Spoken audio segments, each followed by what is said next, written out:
Nobody asked for another podcast, so here you go. This is yet another Infra podcast. Hi everyone, and welcome to our 15th episode of yet another Infra podcast. I'm your host, Vitaly Gordon, co-founder and CEO of Ferris AI. We're joined today by Adrian, product manager at Google Chrome, Marcus Eagan, product manager at MongoDB, and Alex Clemmer, CEO at Moment.dev. We'll be discussing today why most security products are useless, why most startups are rehashing the same old ideas, and Google's premature demise and the release of BERT. Hope you enjoy. David, thank you for joining us. You're a product manager working on Chrome security, and one of your highly hot takes is that most security products are useless because they focus on the wrong things. Could you please elaborate on what do you mean by that, and what should security products focus on? Sure. Well, there's, in my view, kind of like two directions of security that you see kind of with industry. You have product security roles, which is what I do, and organizational security roles. And product security roles are about like you have some product and you need to make sure that the product itself is secure. And this can overlap into organizational security, which is more about like how do you make sure that the company itself is being secured. And so an example of kind of where this overlaps would be like Figma. So Figma allows for plugins that are user defined, right? And so there's a little bit of overlap there because the plugins run on Figma servers. So product security people are figuring out how to run them securely, but presumably, you know, if those plugins made it out of their sandbox, which is basically WebAssembly, that could become like an organizational concern, right? So there's clearly overlap. In the case of client software like Chrome, a little bit less so, right? Like your personal Chrome having malware installed on it doesn't really affect the security of like Google accounts in general, right? Besides perhaps your own. So there's that kind of two perspectives. And so keeping in mind that I'm more of like a product security person, so the issue on organizational security is lots of people are going after, trying to buy products to do things when they haven't kind of solved the baselines. So there's a lot of products kind of in like the threat hunting, threat management space, vulnerability management that are all about like trying to figure out what do you have, like what are attackers doing and how to locate it on your network, which is something to do, but like in practice, a much better use of time, in my opinion, is to like focus on identity first and then focus on like what happens if I have malware. And then somewhere way further down the line, you look at, okay, you know, now that I have trust boundaries, I have SSO, I have phishing resistant auth, I have set things up so that if a developer laptop gets compromised by malware, like it doesn't really matter. Then you can be like, all right, let's go snooping around in my network logs to try and like proactively find things that have gone wrong. But a lot of organizations will kind of start there without deploying like phishing resistant authentication, like YubiKeys or WebAuthn. And so it seems like the best thing that you can spend money on, in my opinion, is something that allows you to enforce a trust boundary and check, you know, there's some constraint you want to enforce. Is that actually happening in practice? Whether that's like this system can't connect to this other system, all of your login is going through SSO, that kind of thing. But instead, a lot of people start with like, you know, log management and that kind of stuff, which is certainly useful. But like your DSP, or DLP, data loss prevention, isn't going to help you at all. Like when your users are still getting phished.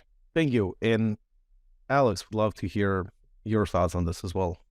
So I mostly have a question, which is, so I know that Wiz, the security company, is I think probably the fastest, or at least one of the fastest companies to go from 1 million ARR to 100 million ARR. And in the background, generally speaking, like security companies over the last couple of years have had a pretty good run. My understanding, I'd love to hear if this is wrong, is that a lot of that change and a lot of that run is attributable to the fact that the SolarWinds leak happened, and the SolarWinds kind of had the security issue, and then a lot of companies could not actually detect whether or not they were vulnerable to these these attacks. And the result of this is that when the government went around and like tried to figure out, like they looked at the list of SolarWinds customers and the list of people that disclosed that they were vulnerable as a result of this compromise, and the list didn't match up. And so they went around and they told everybody, you have to be resilient to these attacks. And this caused a sort of bloom of specific kinds of security product that seem more like what you're describing as something that you would prioritize down the line. So I guess I'm wondering, like, first of all, is that accurate? And second of all, like, how much, if that's true, it seems like the government actually has a pretty significant role to play in what security companies are going to be successful in environments like this. And maybe they should be saying something different than what they're actually saying. Yeah.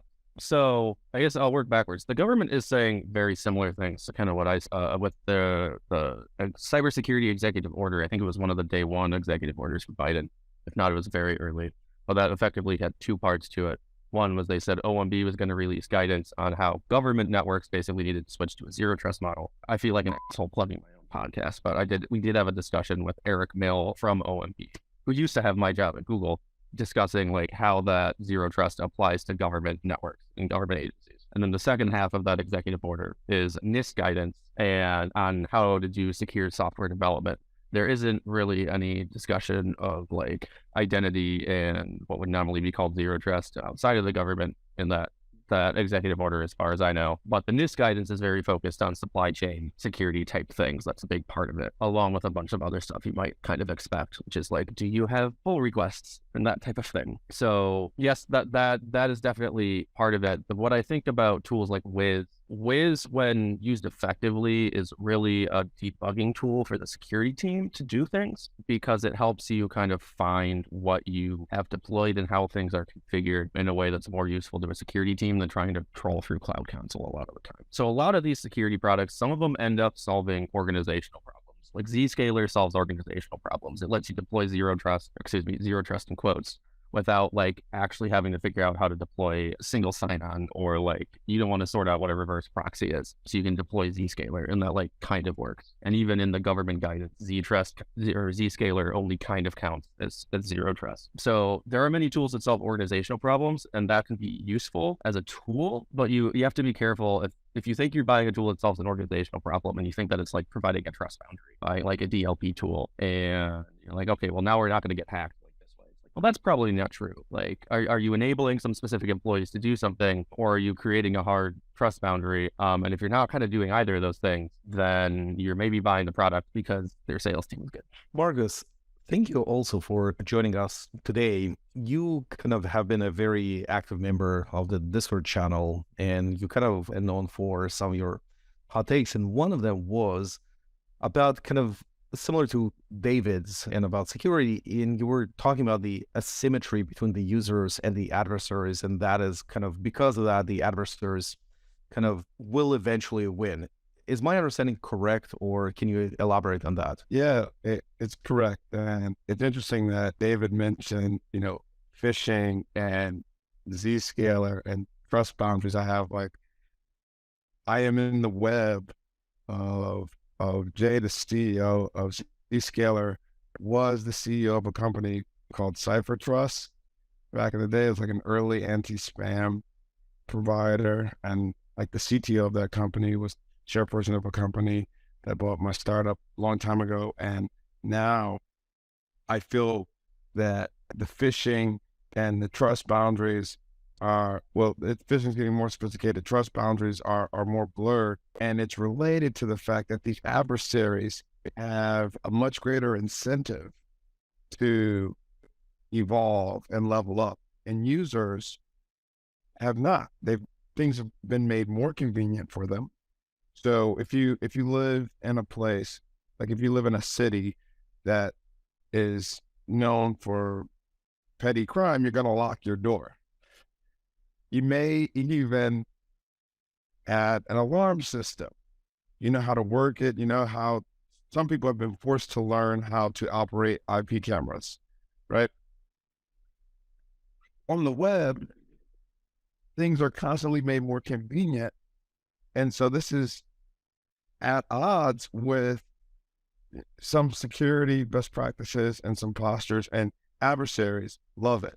I mean, bad actors in the market are getting more and more sophisticated every day, learning new techniques. And I feel that the users are consistently using the same tools and approaches to solving problems. Like David mentioned log analysis and searching through logs or a DLP. And like, I mean, these can be useful solutions, but I think that people need to go further and think more about the like advancing the user's understanding of the problems and enabling the user more, akin to how the adversaries are constantly evolving. I mean, I think we are starting to see that in like identity from tech for like sophisticated enterprises. Like UE keys are a decent solution, right? They're not something that work well for end use consumers.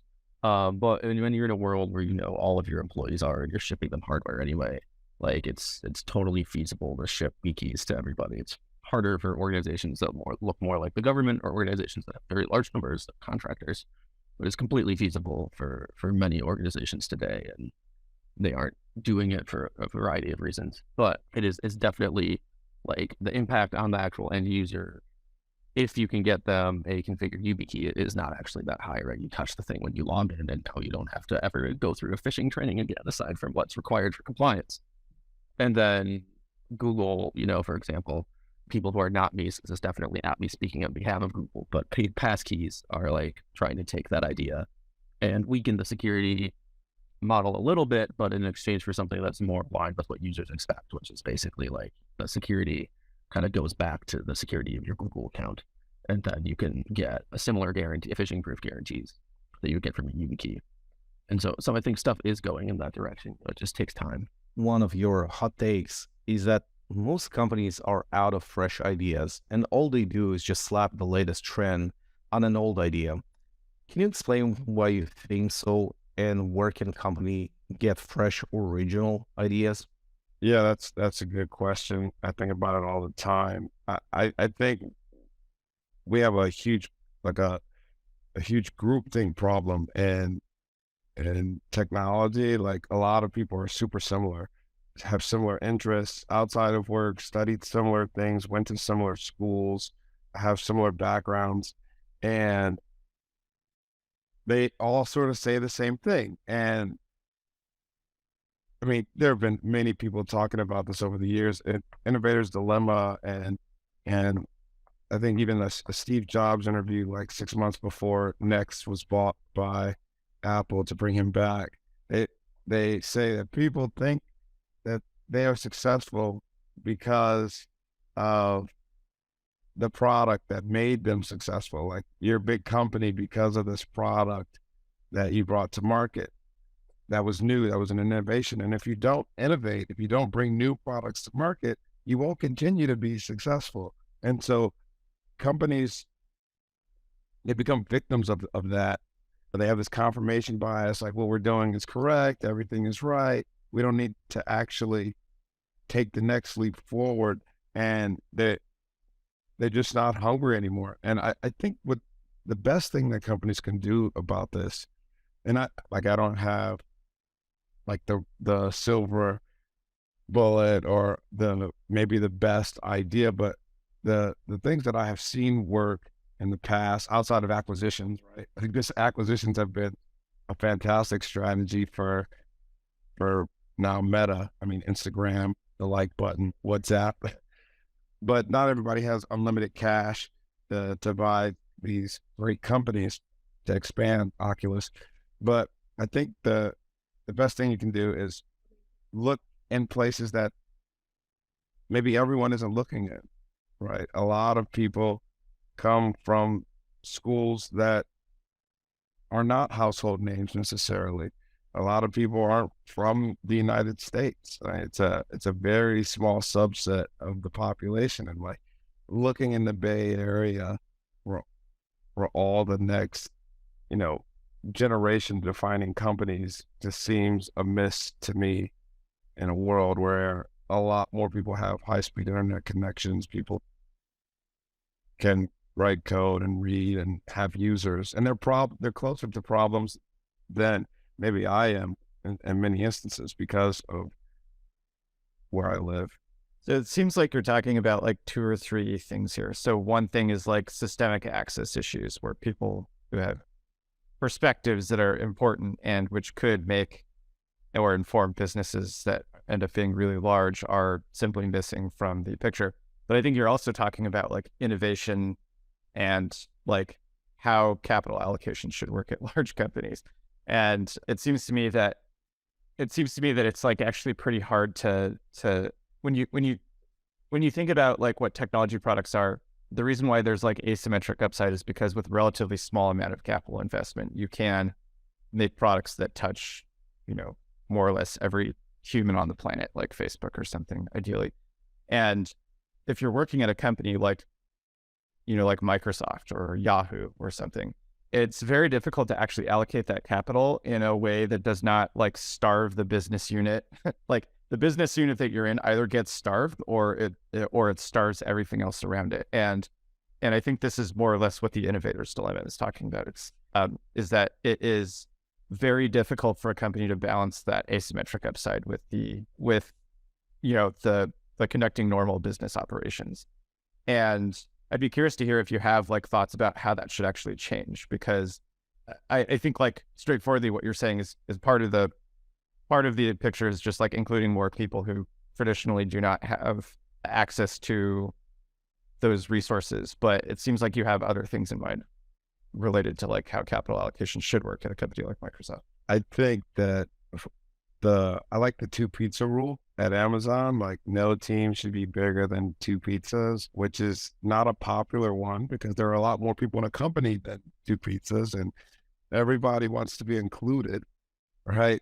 But then it impedes progress. So I think capital allocation should be like, it should be swift, siloed, and autonomous, like small teams and who have the freedom to move quickly within the bounds of, regulatory and compliance, but like people need to be able to make decisions quickly and move fast and not have to operate at the same cadence or same pace as a different size or different age business. I think that a lot of times people get like velocity and head count confused, right? Or like velocity and capital investment confused. And it's like more people actually means you go slower in a lot of cases. So I think that's an interesting framing, but it seems to me that model is much more amenable to like consumer style apps where you can like, WhatsApp can have whatever, 12 people or whatever and exit at a bunch of money. For core infrastructure investments, that seems like a lot harder, right? Like if you wanted to build the next Snowflake or something, like I think you sort of by the nature of the problem end up having to make significant investments and involve a lot of people. And I think the place where it's really difficult to figure out how to actually do that kind of capital allocation is where you have to make significant infrastructure investments. And it does not seem to me that there's like a straightforward answer to this. Because like you look at like Redshift versus Snowflake, right? I think Redshift could have been Snowflake and it just wasn't because, they don't have a dedicated go-to-market machine selling Redshift. They have to roll up into the incentive structure of AWS. And they, on top of that, also, the GM would have had to have been really good at raising money to like hire a bunch of engineers and stuff like that. And neither of those things are going to happen in an environment like AWS because your incentive is not to build the next Snowflake, it's to build a portfolio of bets, which overall grow like ARR of AWS. And I don't know how you, like, that's deep into like the incentive structure of the company. And it's kind of like that everywhere is my guess. Yeah, I mean, it's a similar problem, at any large company. And I think like figuring out how to do what Marcus is describing, like, is the big challenge of leadership and culture at big companies. Just like at some point you have to, like, you're just doing so much stuff that even if you're super lean, you're going to have more people at your company than what it's called, the Dunbar number, like the number of people that you can socially possibly ever know. And then like, once you get to that point, like, what do you do? How, unless you're going to,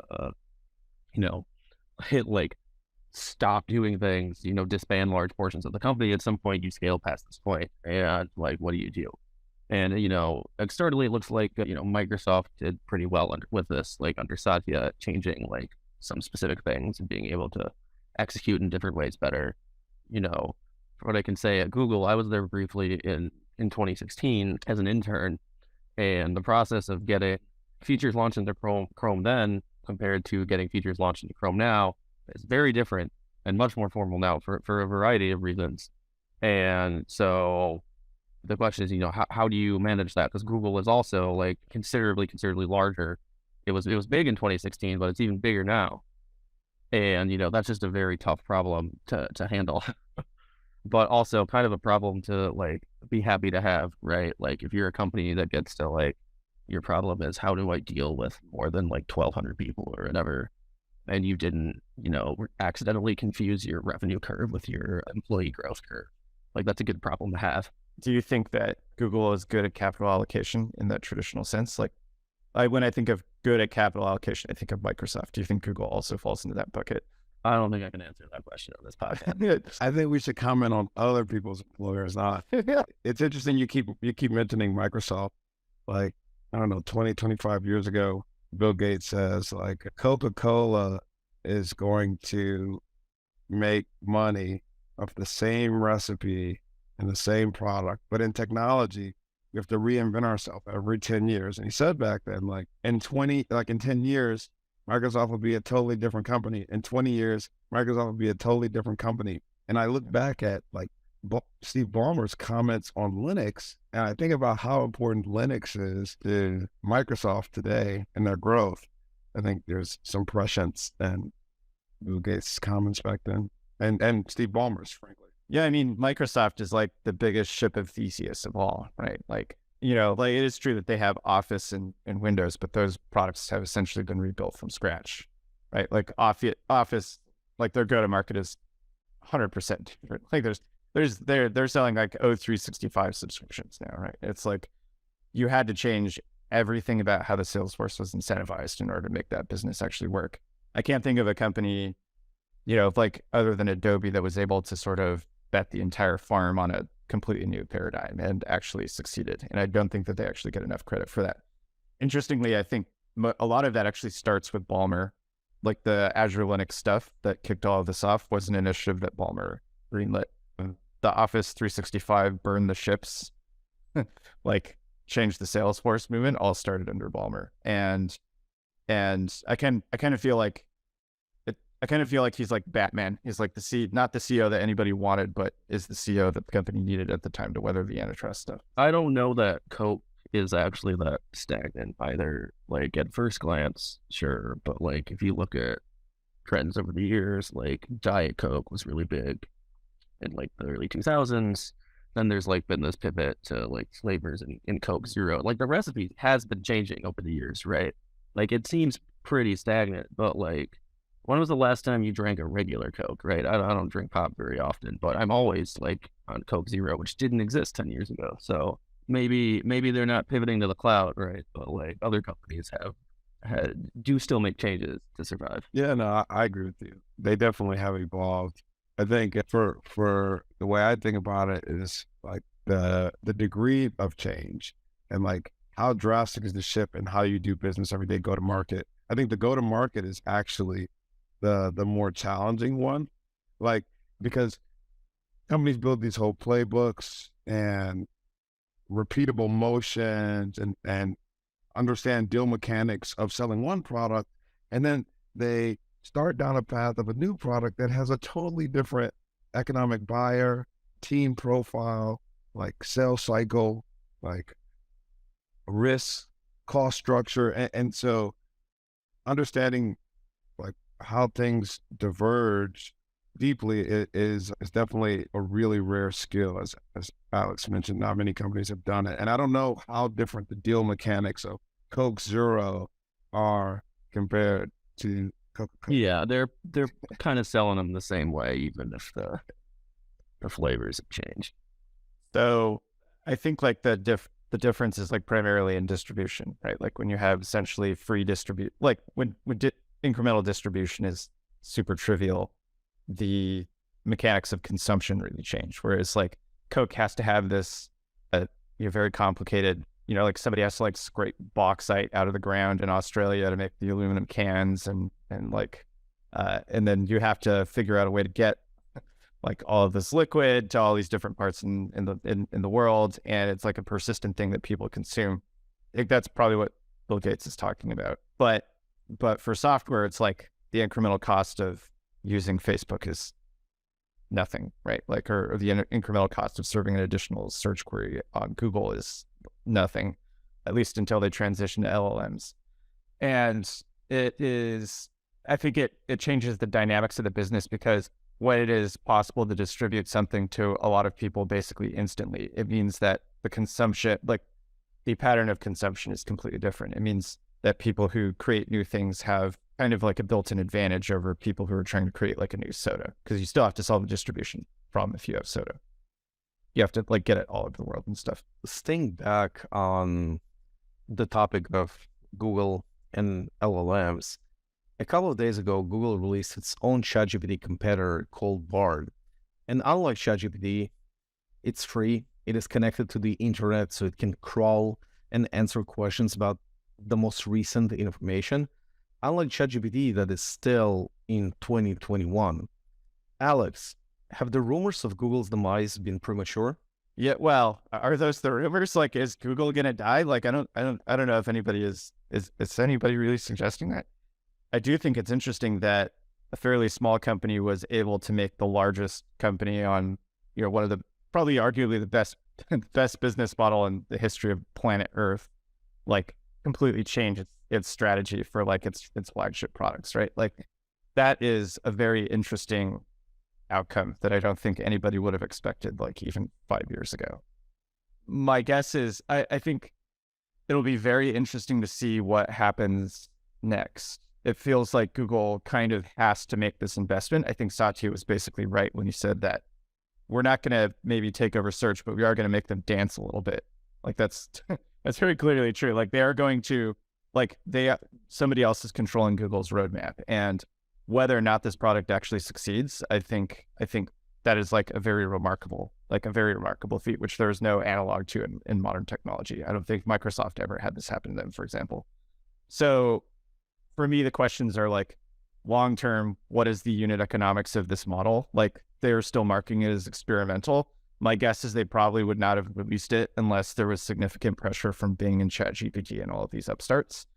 But I don't think we really know where the majority of the consumption is going to go, or what the super killer applications is. I think we're still in a phase where Google kind of has to participate in this arms race, because we don't know where it's going. And if they knew where it was going, they more tactically build a product that addresses that. So I don't know. I mean, it's a brave new world. Like, what happens when the largest company is forced to dance? Like, I mean, we're about to find out. What do you think, Vitaly, having run an X 100-person AI team at a significant public company? Well, I have to say that I've been playing for it for some time since its release, and I have to say it's pretty good. I'm kind of pleasantly surprised. Like, I had no doubt that Google has the talent in place, but I think what many people don't realize is that there are like 100 different stages in the kind of pipeline of making a machine learning model work. And I actually thought that Google kind of was maybe focusing too much on the state of the art of the model itself, and producing research papers, and not so much to think about the pipelines, which I think that is one of the aspects that OpenAI did very, very well. But it seems like, from at least the few use cases that I tried, that BARD is actually pretty good. And I have to say that even one use case that I, just a personal enjoyment of mine, is to ask AI to explain jokes. BARD actually does a pretty good job at it. Like, this is an intelligence level that, even kids don't have it yet. Like, if you ask a kid to explain you a joke, like, they probably would not be able, especially if there is some historical context to the joke and all that. And apparently BARD does it very well, and and ChatGPT is actually not that great at it. But I don't know, Marcus or David, have you tried it out? Yeah, I tried it for a few things and was sort of like, okay, I'll check back in a little while when there's been more work, more tuning. I think that Google, rumors of its demise are definitely premature. It feels to me kind of like one of the JP Morgans of software, like of computing. Like, they sponsor a lot of the internet, like a lot of the computing, a lot of the infrastructure, a lot of the research. But in fact, OpenAI doesn't exist without the Transformers paper from Google. I think that this was well played. This could be another instance of like first mover disadvantage. Like maybe they let OpenAI, maybe they were waiting for somebody to come out and take the punches of productizing an LLM, which has many limitations. Like LLMs by themselves, the ones that we know about at least, have many limitations for being trusted, like commercially consumed product for general use, right? If it's very specific, that's different, but like they have a lot of challenges. And so I think what we're seeing from Google is exciting. It's going to push the possibilities, and it's probably going to spawn a generation of new companies and technologies. So I'm excited about that.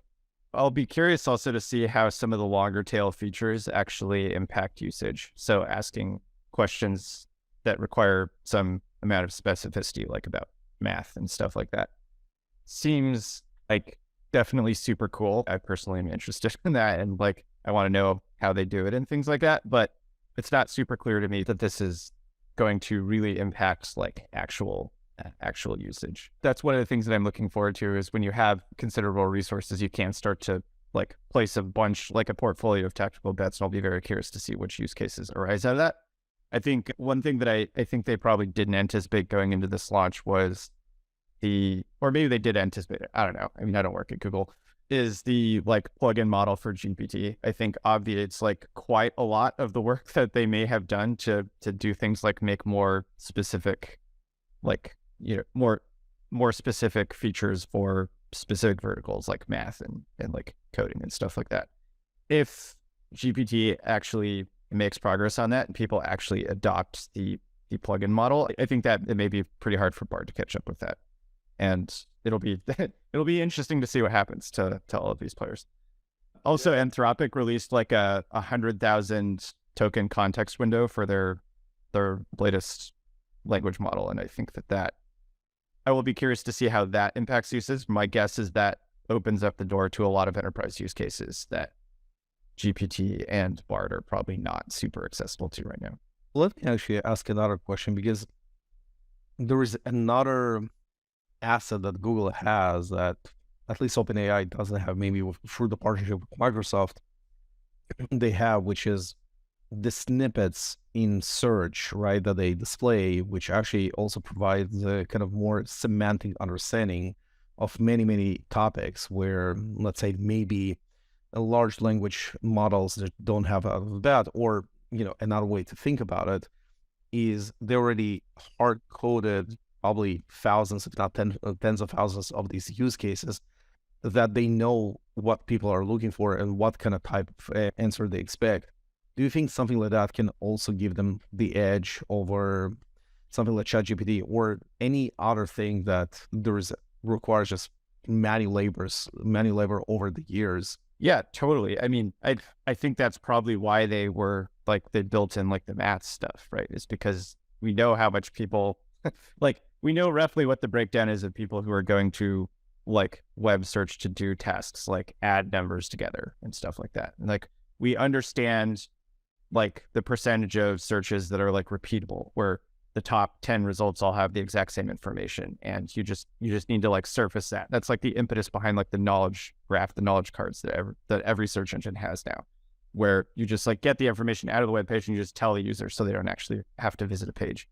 That kind of knowledge is really hard to accumulate over the years, and it's one of the reasons why something like Google is so sticky, is because you have this extremely long tail of stuff that they've accumulated, which there's no real substitute for other than to spend 20 years accumulating it. And it makes it very difficult for companies like Microsoft to make a competitor, which are at all performing on the same search queries.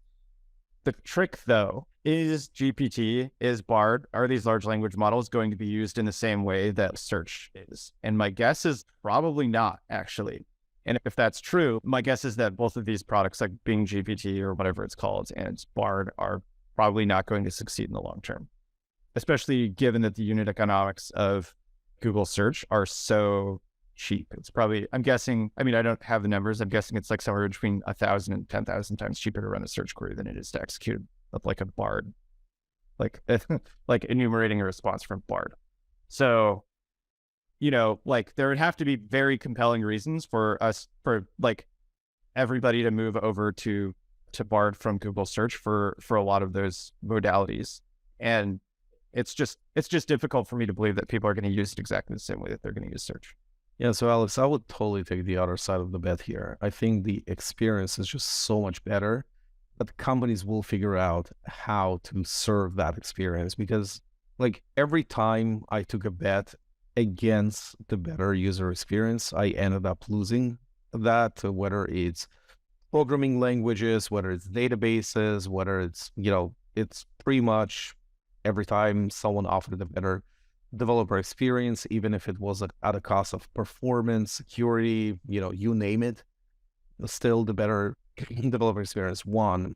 And I think we will figure out a way to do it here as well. But do you think it's really a better experience for core search, or do you think it's a better experience for a bunch of stuff that people don't have tools for right now? I think it's a better experience to, like, let's take Google's mission, right, which is like organize the world's information, right? And, you know, let's think about like, so, well, if they take that mission and eventually for people to get access to that information, I think the chat experience is just a much better experience to get access to that world's information rather than, you know, the search bar that we've been using for the last 25 years. I'll push back on that, right? Like, I think that, you know, the search bar is the platonic ideal of, I think people, if you've never worked on consumer search, I think people forget how hard it is.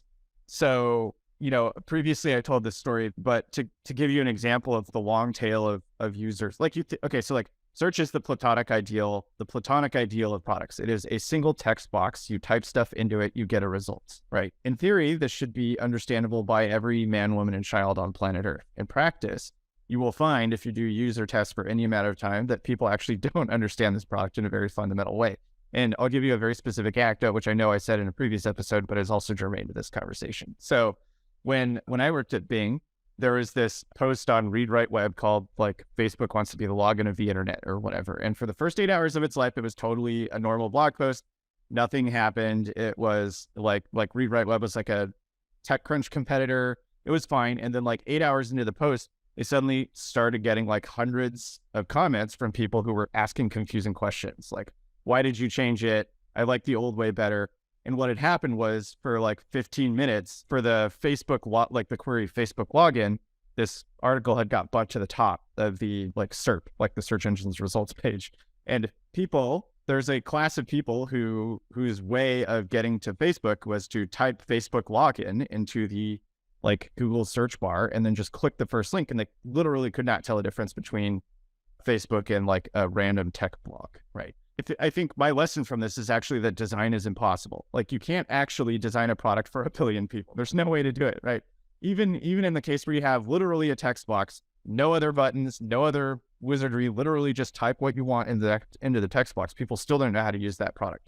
And maybe over the years we can teach people to use something like ChatGPT, but my guess is that that it is harder to do this than we are giving it credit for now. And for a lot of people on the internet right now, maybe this will change in 20 years, but right now, for a lot of people on the internet, I do think that search engines are probably a better experience for those specific things, for the specific things that people go to search engines for right now.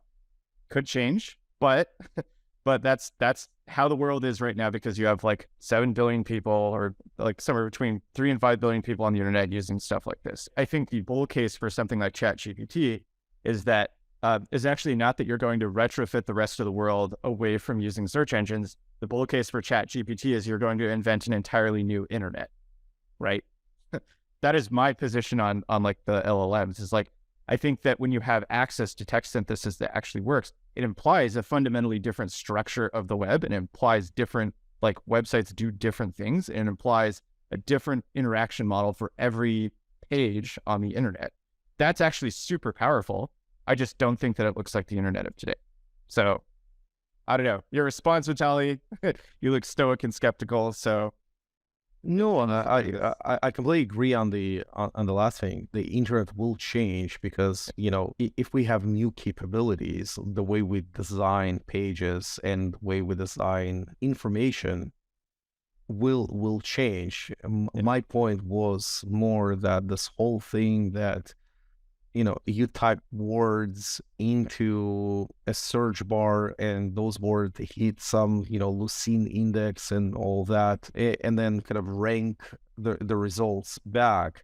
I think we'll realize that, even though that is what we got used in the last 25 years, I think in natural language interface would be actually, kind of much better. And I think we do see that as time goes by, more and more results from Google are actually served by these widgets, right? And actually, we are seeing that, the old way of searching, seeing a list of links, and then clicking on a link in order to find the information, I think that is the thing that will become outdated. One last thing, and then I'll shut up. I think that the tricky part about this, like the fly in the ointment, is that I think that hallucinations, as we call them now, are probably here to stay. And that has significant implications, fundamental implications for the user interface. And the reason I think that it's here to stay for good is because the models in some sense are useful because of the cross entropy between what you're saying and like some random other shit, right? Like you don't want models to literally predict whatever you would say. You want them to sort of explore and enumerate token sequences that are slightly outside of what you would expect, right? That's the magic of LLMs. The magic of LLMs is that there's this other stuff that you want to mix into like the thing that you are prompting it about, right? And there's no way to make that consistent across the entire knowledge base. And you wouldn't want to. You want it to do this sort of, you want it to be somewhat exploratory in its responses, and then you want some supervisory process above it to ensure the coherence of those responses. That's what I think. But I think that if you're going to expect that some of the answers are just going to be like plainly incorrect, it has significant implications for which domains it is useful in. And, like for me, that implies like, knowledge workers whose job is to discriminate between which responses are sensible and which responses aren't, are suddenly empowered in ways that they haven't previously been, right? Like engineers are empowered because the code isn't 100% correct, but you can audit it, you can look at it, and you can like decide whether or not that's actually applicable to you. Again, fundamentally changes the internet, right? Like your search engines are good at one thing, which is that they are good at uncovering facts and surfacing them to people. And when you need facts and you need them to be surfaced to people, there isn't going to be a cheaper way of doing that. But I think this is a sea change in a completely different way. It's like you're elevating people, sorry. What are facts? What are the facts? You said search engines can surface facts. Yeah, There's a lot of shit on the internet. So when we say facts in like information retrieval, we tend to mean things like replaceable search results. So if you Google when does the 100 Years War start, right? All 10 of the top search results are going to say 1337. That is a fact. The search engines, when I say search engines, I don't mean like Lucene. I mean like the search engine companies like Google, crawl all of these web pages. They recover these things that they think are facts, and then they surface them in the knowledge cards directly to the user so that they don't have to click on these repeatable search results. That's one entire class of search queries, right? There's another entire class of search queries, which is like something is happening in my immediate vicinity. Like there's an earthquake or Taylor Swift concert, right? And Google search results job is to retrieve facts about that and surface that in a context where it's expecting people to be searching it. So the local component is really important. And in the parlance of search engines, we call those things facts. I'm not saying we're going to recover facts about politics or something like that. I mean, like, I'm saying even those facts can be wrong. And that's why I'm just emphasizing facts, the notion of facts. And, obviously, I'm pretty familiar with search engines, information retrieval, definitely Lucene. Dabble a lot with it. And I think that the issue that I see with this trend is the auditability, the debuggability, like how much, like one of these innovator dilemmas is control. Like a lot of people want control of things. Many people new ideas, they want control of those to kind of manage them and understand them as much as they can. And people don't really feel like they control LLMs today, even the creators themselves. So I think that when we cross that chasm where there's more predictability and people understand more, I think things are going to be interesting. The competition between like these transformers, these encoders and decoders versus these specialized indexes for handling natural language. My bet has always been that the future is going to be both lexical and semantic, and whoever figures out how to combine them in a way that feels natural and like a conversation, I think they win. Awesome. Well, and we'll wrap this episode for today. Alex, Marcus, David, thank you so much for joining us. Go Blue. Thank you for having me. And yeah, go blue.